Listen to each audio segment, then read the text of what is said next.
Welcome to Unlearning with Laura, the podcast where you get to rewire your mind, reclaim your power, and break generational cycles.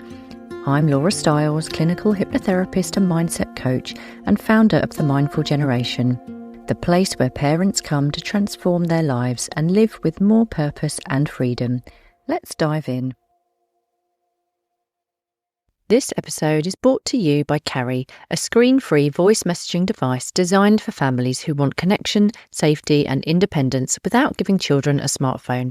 As conscious parents, we know smartphones are powerful tools, but they also come with pressure, distraction and risks that developing brains simply aren't built for. Carrie, spelt Karri, offers an awesome alternative, allowing children to stay connected with the people who matter most, while protecting their emotional well-being and their childhood. You can take advantage of 15% off the Messenger One device. Just use code MindfulGen15 at the checkout. Check the link in the show notes to find out more. But for now, let's tune in. Fiona McKellar is a former head teacher who took a leap of faith 2 years ago and started her own business as a parent coach. Following her own personal breakdown and frustrated by the limitations of how much schools can truly support families, she found herself asking one question: what happens when we stop focusing on the child alone and start supporting the whole family system? That question became the foundation of her work. Today, Fiona helps parents create calmer, more connected family lives through one-to-one coaching, her growing podcast, and a thriving online community on Instagram. If you're a parent who's had to deal with parenting through loss, grief, illness, or living with someone with a substance or alcohol abuse issue, then this episode is absolutely for you. She's known as the Wild Child Parent Coach. Here we go. Welcome, everyone. Thank you for tuning in. Today, I have got the wonderful Fiona McKellar with me. Welcome, Fiona. Oh, thank you for having me. It's my Sunday name, the formal Fiona. I know. I'm going to call you Fee from now on because I know that we call you Fee. So just for context for the listeners, I will start by just explaining where we met, because we met during a mastermind, didn't we, last year? Actually, it was a mini mind, which was part of the brilliant Jenna Holloway's world. And it was so nice to be a part of that with yourself and another lovely lady. And I love that we've stayed in touch and you're doing very similar work to me. But as someone who's worked in the industry as a head teacher of 20 years, I love the approach that you take with your work. So I'm going to start by asking you, first of all, where are you located and what did you used to do and what do you do now? Like 3 questions in one, just in with a bang. Yeah, exactly. Oh, no, it's so nice to be here. And yeah, our mini mind last year was awesome. We just created such a lovely little group, so it's really nice to be here. I am up in Inverness in the Scottish Highlands. And yes, I've spent 20 years in education. I was a primary school teacher and then a deputy and a head. And I was always deeply, deeply curious, but slightly obsessed with why kids behaved the way they behaved. Even before I went into teaching, it just really interested me. So I was always very drawn to the kids that I would say people might call the wild child, the ones whose behaviour was just a little bit too big for their body and who couldn't handle their emotions. So I was always really drawn to them. And I think I went into management quite early on because I ended up kind of taking more of a role around additional needs and stuff like that. But I left teaching a couple of years ago after a really difficult kind of home life, which I'm sure we will talk about. And at that point, I did the thing, we've all got the thing. What would you do if you don't do what you're doing now? And mine was always that I would set up a business to try and support families beyond what we're able to do in the school and actually be able to support them on a much deeper level. So I set up 2 years ago and I love it. I love that. I love that you had the idea even way before, like when you were still in education, like that was, you knew that that's something that would be so helpful and valuable to families. And then you just went and did it. Like so many people have these ideas, but don't have the means or the, gumption to do it. So yeah, brilliant that you set it up and you're doing well. And it's, with all that experience, you must come at it through such a different lens. I don't have experience in education and I'm learning so much just from my boys being at school. Yeah. But yeah, having everything, all the knowledge that you know about must be so helpful in your work. Definitely. And what is it that, spending all those years in education as a head teacher, What did it actually teach you about parents that most parenting advice just completely misses? Yeah, I think the combination of the 20 years in schools and then our own story has taught me so much about why it is that the parenting advice doesn't always land. And the parents, we've supported kids that were neurodivergent, kids who had, who lost parents in really tragic circumstances, kids who'd been fostered, who'd been adopted, who had complex needs, really challenging situations. Kids that were excluded, they were violent, they were, all sorts of things. And I was the person that was able to go in and sort of see the bigger picture of what was going on and really help make the adjustments and figure out where pressure was coming from and where we could ease tension and where we could just take the heat out of it all and the behaviour would begin to settle. But the thing I noticed repeatedly when you would meet with parents is we would arrive as professionals with, we could do this, we should do this, we should try this, this might help, that might help. And you would just see parents sort of just wait because it's the sheer heaviness of trying to actually implement the things that might be helpful. It's just more complex than that. There can be things that would be deeply, deeply helpful, but the family don't have the capacity to implement. Yeah. And I think the thing that we miss, the thing that I feel when I think of the families that managed to cope long term without drowning, were the ones where the parents were able to hold on to some sort of identity out with being a parent, where there was a part of their life that remained theirs, where they had time to pursue their own interests, to be held in community, to have real outlets for their own kind of needs, and then return to the very challenging home situation with a bit more capacity. They're the families that have been more successful at kind of being able to do the long haul of supporting children with some level of complex need. And I think that's the part we miss. I think we throw on advice and throw on expectations without really fully embracing what parents and a family actually can tolerate and what's realistic. And I think I was deeply humbled by that in my own story because I was a person who knew exactly what I should do, but I couldn't do any of it. Mm. Yeah, it's that self-compassion, that long-term view, that kind of real flipping of the narrative that if life is really difficult, you need to do so much more of the self-compassion and the life out with parenting to help you actually be able to deal with it. Yeah, absolutely. That's actually made me feel really emotional for so many families because there must be so many people out there that really desperately want to change things, but just do not have the means, the capacity and the support around them. You can kind of get a little glimpse as to the ones that might be struggling. And I feel so much compassion for them because you just think, you know that you would be able to change things if you could, but you just simply can't right now for whatever reason. When you were in those trenches and you had personal things going on at home and you were obviously a conscious parent but couldn't make the changes, what did you do to give yourself that self-compassion? Like, were there particular specific things that you brought into your life to give you that self-love or whatever you needed at the time? The word that comes to mind is eventually. It took me really, really long time. In the context of our story, we had Matthew, my wee boy, who's now 7. We had him 2018, so a little bit before lockdown. And our first couple of years, well, for me, were wonderful. I absolutely adored being a mum instantly. That maternity leave period, that kind of toddler age, I just loved. I was in my element and I had so much capacity to parent well that really those first 2 years were pretty breezy in terms of parenting. I felt confident. I felt secure in what I was doing. I felt joyful and just embraced it. I absolutely adored it. And then after lockdown, my husband's mental health really, really took a dive. And he, unbeknownst to me, started to use substances to cope.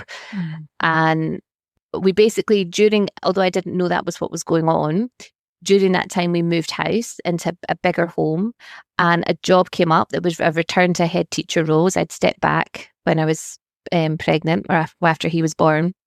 There was another head teacher job. It was about a year earlier than I probably would have done it, but it was my dream job. So we spoke about it. I took the job, and we'd arranged it that really for the first year, I would have very minimal sort of commitments in terms of nursery drop-offs and nursery pickups. And, I wouldn't have that time pressure. I would be able to just do the work because I love the work of being a head teacher. I love that thriving environment of being part of a team, and schools are so energizing. They really are. They're hard, but they're amazing places to work. So I was really excited to go back to that. But I got 5 weeks into it, and then our whole life just turned upside down, and we found out what my husband was dealing with. And over the next kind of year, the extent of that fallout really sort of played out. And I would say for 15 months, continued then to work full time. I was running 3 schools. It was a little cluster. I suddenly was doing all the nursery drop-offs, all the nursery pickups, all the bedtimes, all the mornings.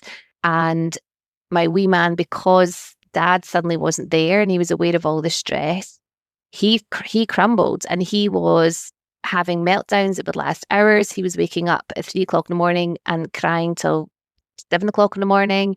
He wouldn't leave my side. He became aggressive. He was just so unsettled. But I just kept going and going and going and going. And I didn't really tell people what was going on. I told my kind of immediate family and some close friends, but I just kept going. And I think I really learned, which sounds silly when you say it out loud, but I genuinely didn't think there was a point at which I wouldn't cope. Yeah. That just wasn't my story. I was somebody who could cope with high levels of stress, who had this narrative that I thrived under pressure. I performed at my best when there was lots going on. I was the calm in the storm. I had this whole story that was who I was in all parts of my life. Therefore, no matter how stressful things got, I would just cope.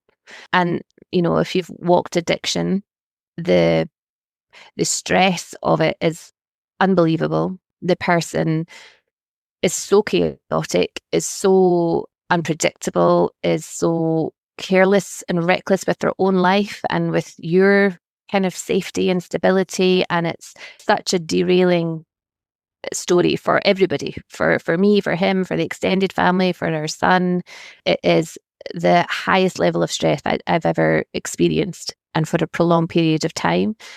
And I just thought, just keep going, just keep going, just keep going, just keep going. And at some point, there is a point where you just are pushed to the brink of what you can tolerate, is how I would describe it. And then it was like somebody pulled the plug out, and I just broke down. And it was an overnight thing. One day I was functioning, and the next day I wasn't. And I suddenly was experiencing emotions and stress, kind of internal chaos like I had never experienced before. And then also huge periods of complete numbness and shutdown, and kind of just, I could sit on the sofa and just stare into space, and I could do that for 3 hours. Yeah. And it was, it was really disconcerting, and a real lesson, I think, in the fact that actually there is a limit. Even if you are somebody that tolerates a lot of stress, it isn't just sort of something that has no end point. There is just a point at which your brain will break in the same way as a bone would break, or, and I really had to learn that. So when you say, that self-compassion, it took me to that point. And even then, my narrative was that I hadn't been able to cope, or that I wasn't strong enough, or, I would say it was another probably 6 months or something before I was able to really kind of meet myself honestly and kind of begin to say, actually, you need somebody to be quite nice to you right now, not somebody to hold these very high standards for how you should be coping, and just take that pressure off massively. Yeah. Wow. I had no idea that that's actually the extent to what you were coping with. And obviously I didn't know you at that time, and I only know the very bare bones of your story. So that must have been so bloody hard. I feel like I want to go back to that version of you and just give her a big hug, because it must have been so awful. So with your partner at the time, were you guys communicating at home? Were you still able to be civil with each other, or was it just like no communication whatsoever? Yeah, that changed really over the months and years, depending just where he was at, where I was at, what else was going on. There were definitely periods where we had no contact. He moved out quite early on because it just didn't feel a healthy environment for a wee man. And I had so much to hold in terms of juggling the 3 schools and solo parenting that I just didn't massively have the headspace or the emotional capacity to meet him at that point, you know?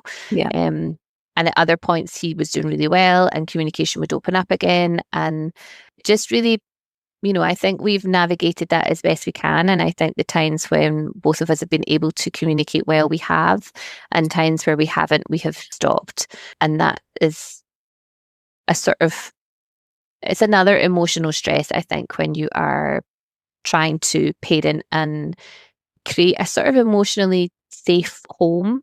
Yeah. But the goalposts change.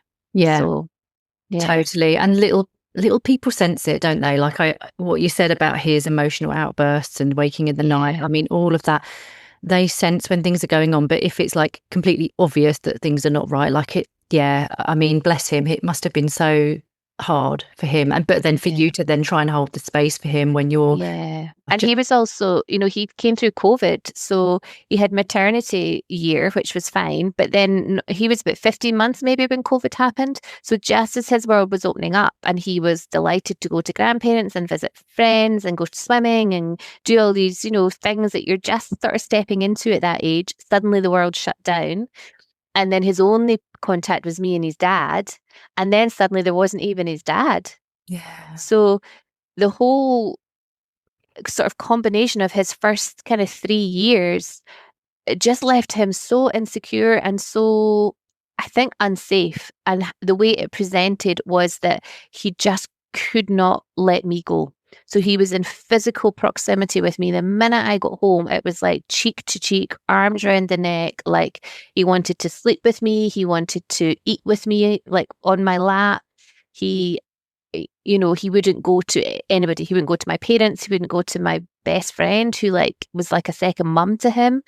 He would absolutely melt down as soon as we even got to her driveway. The meltdowns would start. I mean, he would go to the park. He would like, the only place he felt secure was in touching me and in our home for a long time. And that is so exhausting and just depleting of anything you've got. So to try and be able to stay in that with him, whilst also dealing with all the stress that we were going on with, was, you just were on survival mode. You really were. And part of me thinks I kept going as long as I kept going, because if I'd stopped, gosh, what would I have done? You know?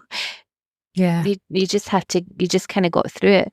And thankfully my mum and dad, they live a few hours away, but they came up a lot, and they sort of we kind of accepted where the wee man was at. And it was like, well, if he needs you, we'll focus on doing all the things that let you do that. So they would batch cook for me. They would, like, it sounds really silly, but my mum would do a weekly Tesco order for me. That was the same thing every week. And we just had the same meals on rotation, but it just meant I didn't need to think about it. Food would arrive, you know, on the same day of the week. And, you know, to sort my bills. And it just... I was just going to say, what did you do to overcome that? Because it's really hard when a child needs that like real attachment, and like you said, can be so overstimulating, overwhelming, exhausting, but you desperately want to give them what they need. So I love that they stepped in and did those things, because sometimes it's like, I can imagine some grandparents or people would be like, well, let's just try a bit of exposure therapy here. Let's just get them coming to my house. We'll just give it a go. If they cry,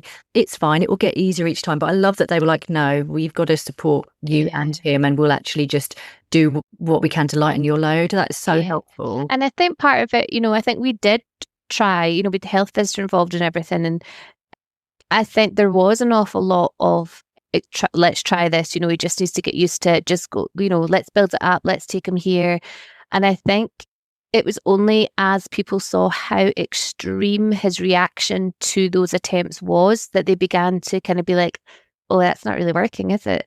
And again, it takes a while, but that I, as a head teacher, would probably have saw that situation and known exactly how to respond. But when you're the mother and you're so depleted, it's very hard to see the wood for the trees. And I was just so lost I was projecting that this was how he was going to be for forever, that he was going to be this. I was thinking, oh my goodness, he's neurodivergent, he is trauma experienced, he's got separation anxiety, I was listing all these things that I was just projecting onto his life and imagining the next 10 years of stress. And I was putting all this pressure on both of us. And I think eventually my own inner voice kind of stepped up and something shifted, and I was like, this is not going to be his story. I'm not going to have that. I'm not going to accept that as his story. And something in me just shifted, and that sort of primal mother sort of digging in arrived, and I stopped caring what everybody else said, and I was like, he needs to be at home with me, and you all need to leave us alone. We need to watch Disney. We need to have blankets. We need to sleep. We need to rest. We're not going anywhere. We're not doing anything. We will be at home, and that's all we will be. And we did that for quite a long time. Yeah. And we spent a long time. You know, I think kids often are expected to operate, and us, right at the edge of their capacity in terms of their comfort zone. And we're always trying to stretch them. We're always trying to push them. We're always trying for the next thing. And I was like, no, he just needs to rest in what's deeply comfortable for a while. And so do I. Yeah. We had some lovely memories of that time. And amongst, you know, we sort of shut the world out and just began our own little healing at home. And there was a lot of home and a lot of Disney. And I think it's only once you kind of, that's where the self-compassion probably came in, that this is what we need. And it'll take as long as it takes.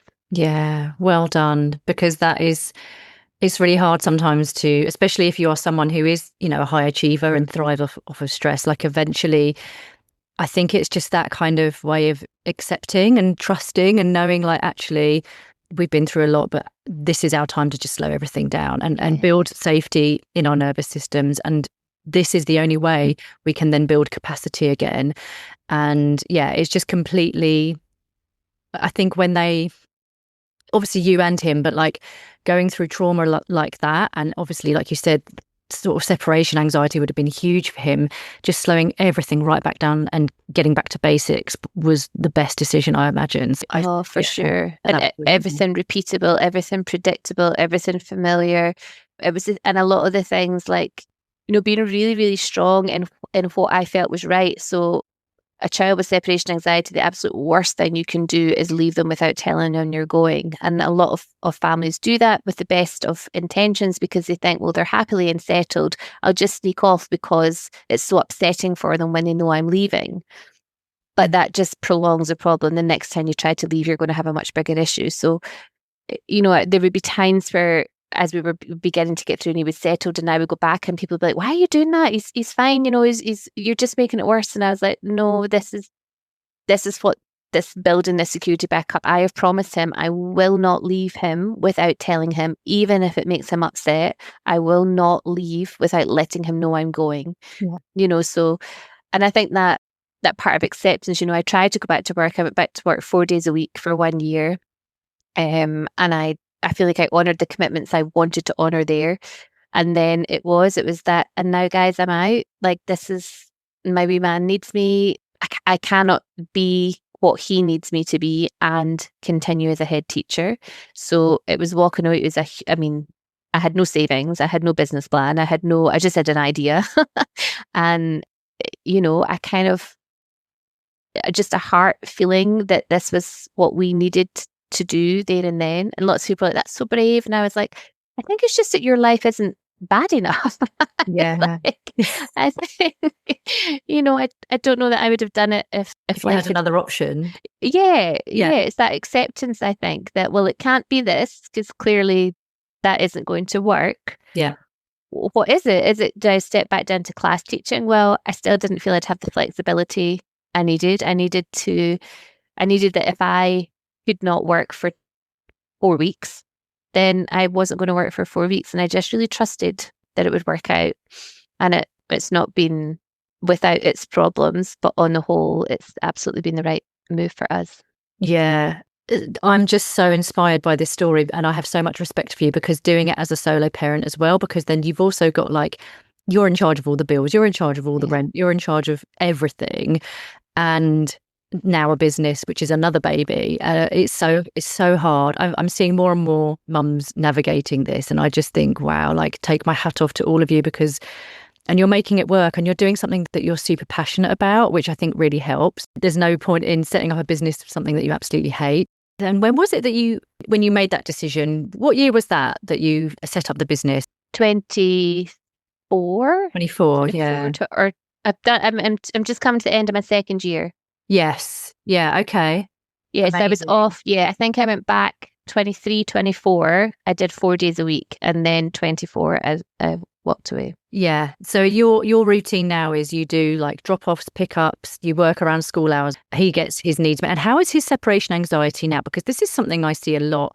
In the playground, you see the reception children, and not just them, like other age groups, sometimes like really, really getting upset and dysregulated in the playground. And I always just feel so sorry for them and the parent. It's a big one that's very common. What can we talk about, in regards to separation anxiety? Because I think it might be really helpful for our listeners.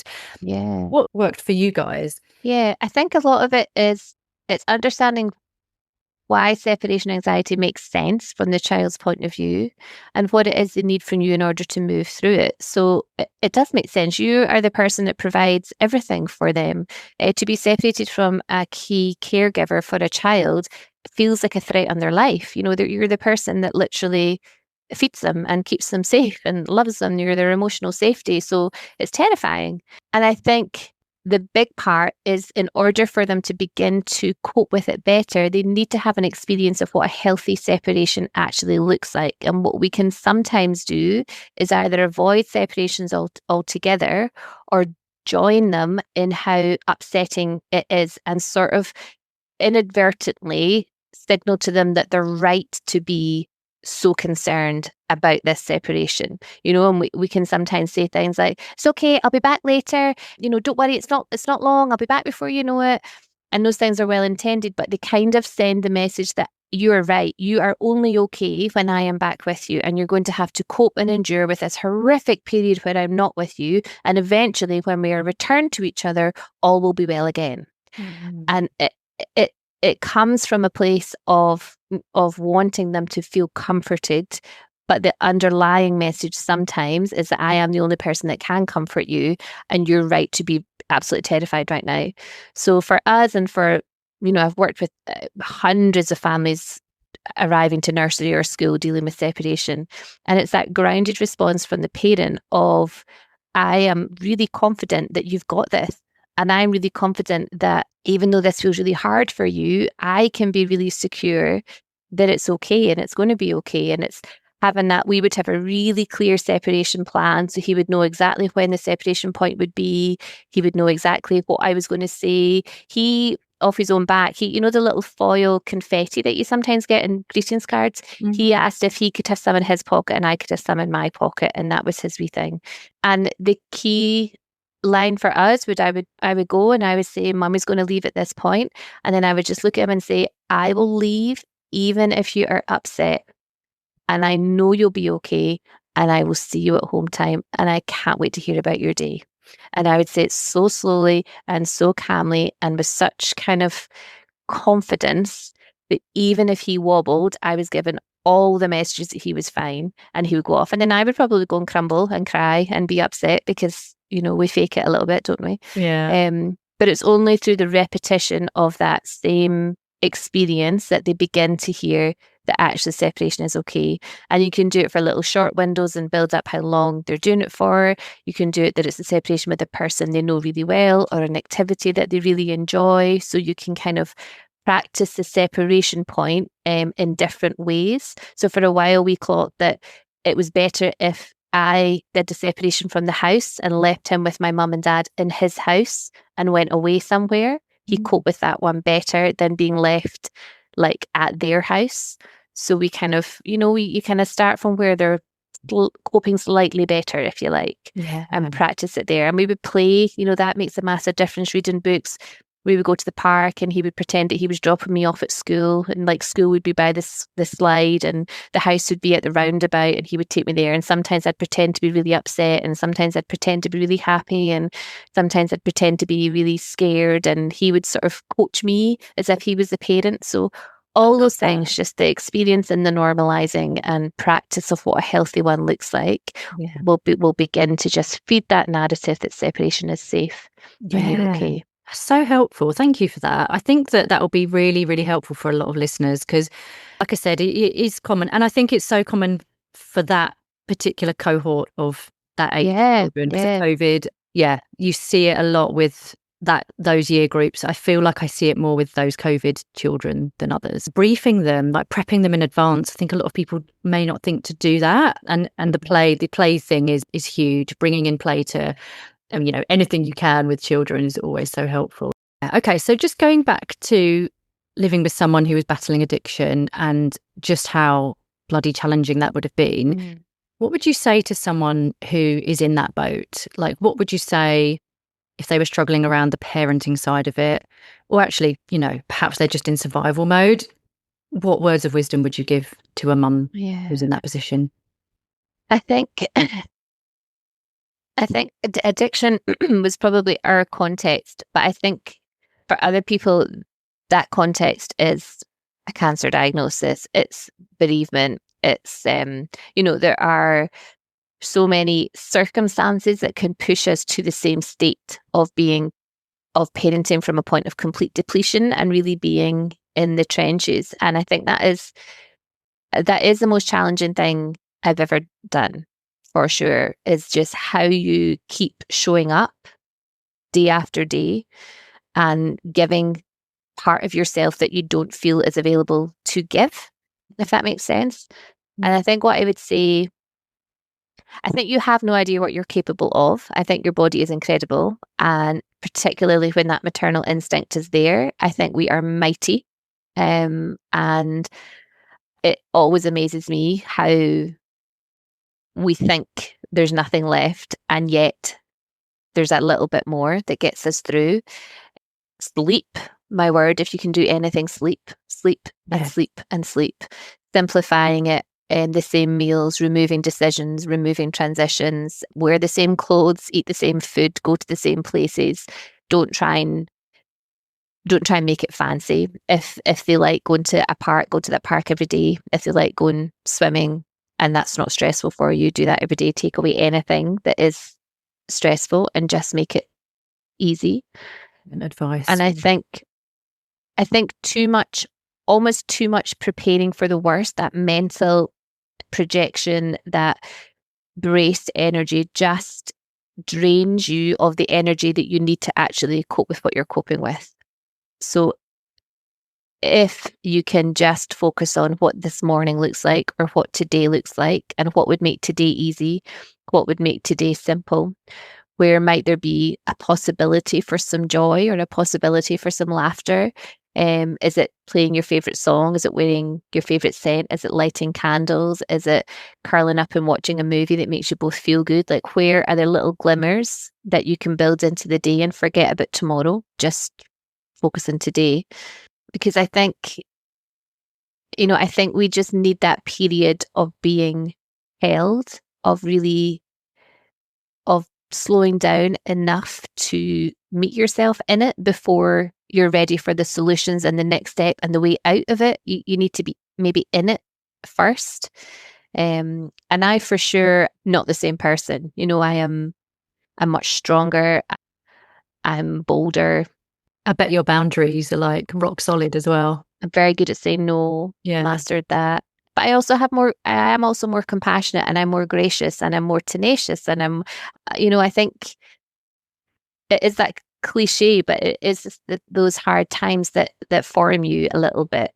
And I think if you can somehow hold the true truths beside each other, that this is bloody tough, and also it's forming something amazing in me.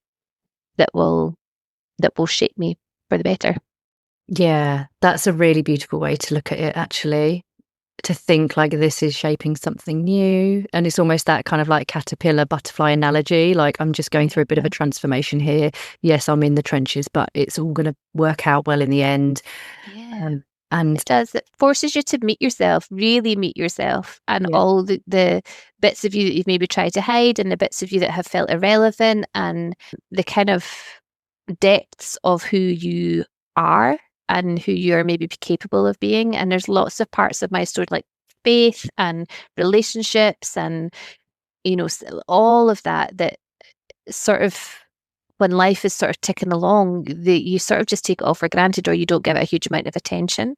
And if you can slow down enough to really experience what you're experiencing in all its goodness and badness combined, there is a lot you can glean from it.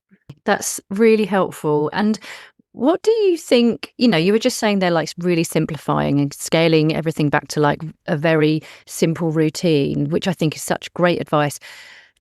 I imagine that, again, I'm mentioning boundaries again, like, because I'm just thinking like where family members might come in and be like, look, you've been through a lot. I want to take you on a day trip, or why don't you like book a theme park tomorrow or something? And I think it's just really having the confidence and conviction to really just be like, look, it's going to be a no. This won't work for us. And I think a lot of people will struggle with that people pleasing side of things. And yeah, again, just going back to that, I think will be a big one for a lot of mums that really need to, kind of just lean into the saying no and the boundaries. Yeah, absolutely. And I think if you know your why, I wouldn't say that we led into boundaries and that kind of clarity of expectations of what we needed from people until it had gone so badly wrong. And there was multiple examples of, okay, yeah, sure, we'll do that. And we would go, and it would be horrific. And he would be so distressed and so upset. And I would end up upset. And we would both go home in floods of tears. And, it was only after multiple examples of that. And it then becomes really easy to be like, I actually don't think that's really working for us. Yeah. And everybody, I did have a very small circle. I was a terrible friend to lots of people for a long time. And, had a real understanding. I might cancel at the last minute. I might not even remember to cancel and just not appear. I don't think I got good at it. I think I just had to, it was so obvious that it wasn't working. Yeah. That we eventually sort of learned to say, this is all we're capable of right now. My family were amazing with that. My friends were really good with that. And there are still times where we cancel at the last minute, or I just know that he needs a bit more of something, and we'll shift what we're doing. And it's ultimately you're the one that deals with the fallout. So yeah. Yes. So it just has to be done, doesn't it? Yeah. Yeah. Okay, I'm just aware of time. There's so much more I want to ask, but I feel like this is just going to be really helpful for so many people. And I really appreciate you just sharing so openly about everything you've been through, Fee. Let us know where people can find you. And then I have one final question after that I usually ask people. So, but you're on Instagram mostly, is that right? Yeah, I have a website, which is just thewildchildparentcoach.com. And Instagram, my handle is at the wild. The wild has a wee underscore at the beginning and end of the word wild, and then child parent coach, which I'm sure we can pop it in the show notes. So yeah, I'm on there, and I'm on my website. Fab. Yeah, I will pop all of that in the show notes. And yeah, final question for you is, what would you say to first-time pregnant version of Fee to support her? Yeah, I think I would just say, buckle up, girl. You've got no idea what's coming. Yeah, you're in for a ride. Yeah. I mean, it's so hard to fathom what is to come when you are first time pregnant. You just have no clue. And even if everything is smooth sailing, it can still be like the hardest thing in the world. So the fact that, you had to cope and deal with all of that unrest and those challenges. Yeah, I think you're amazing and you're an inspiration. Let us know what you've got going on at the moment in your business, because you're a parent coach and you've got some, I mean, go and check out Fee's Instagram, guys, because it is so helpful. There's so many great things and like lots of high value that you share on your page. But what's the 8-15 method? Tell us a bit about that. Yeah, so I love working. I mean, my favorite work is to work with somebody on a really deep level and to take somebody, on that deep, deep transformation of their whole self. and the way they're showing up. Because we think we want help with parenting, but often we just need help with adulting and handling our emotions and being able to do it. So, my kind of big thing, I think, is that strategies have to be bespoke to a family. You can't just take a strategy off a shelf and hope that it works. It has to work for your family, your context, your capacity, and so on. So the 8-15 method is a bit of a snapshot of how I work across the board within the context of mornings. So the goal is get out the door on time without the battles. And I take you through a 5-step process to create your own morning structure that's not an off the shelf, here's a perfect 5-step morning routine.